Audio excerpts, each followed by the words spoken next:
Assalamualaikum warahmatullahi wabarakatuh. Dekat sini saya dapat lagi masalah yang bertanyakan, jika berlaku trip lampu tak hidup tapi plug soket hidup, apa kemungkinan masalahnya ya? Sepatutnya semua tak hidup bila trip. Jadi saya telefonlah dia. Dia tak angkat, saya balas, boleh hantar gambar keseluruhan DB, saya nak tengok. Kenapa saya suruh dia hantar gambar DB ni? Pasal daripada gambar DB ni saya dah boleh buat analisis lah.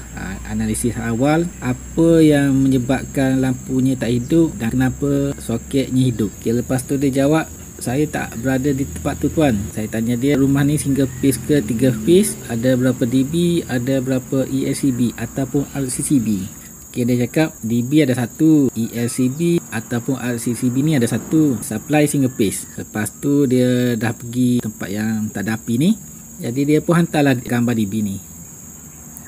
Kita tengok dekat gambar DB ni, sebenarnya ada satu main switch, ada dua ELCB dan yang lain tu MCB lah. Dia ada dua layer, atas dengan bawah.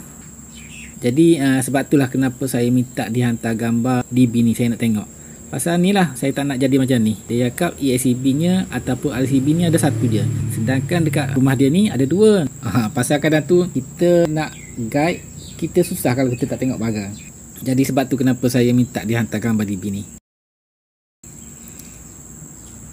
Ini gambar besar lah. Dia pakai DB metal clad. Lepas tu turun lagi. Cuba tekan butang biru anak panah atas saja. Ambil gambar dan hantar sini.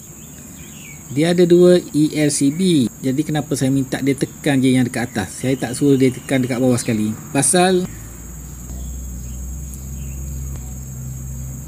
masalah rumah dia, lampu je tak hidup, plug hidup. Kalau kita tengok dekat sini, gambarnya tak terang lah. Dekat atas ni semua dia tulis C6.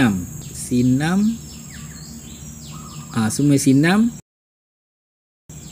Dekat bawah satu je nampak, C20. Okey, jadi yang C6 ni dia merujuk kepada litar lampu, litar kipas, semua pakai C6 ataupun setengah rumah dia pakai C10.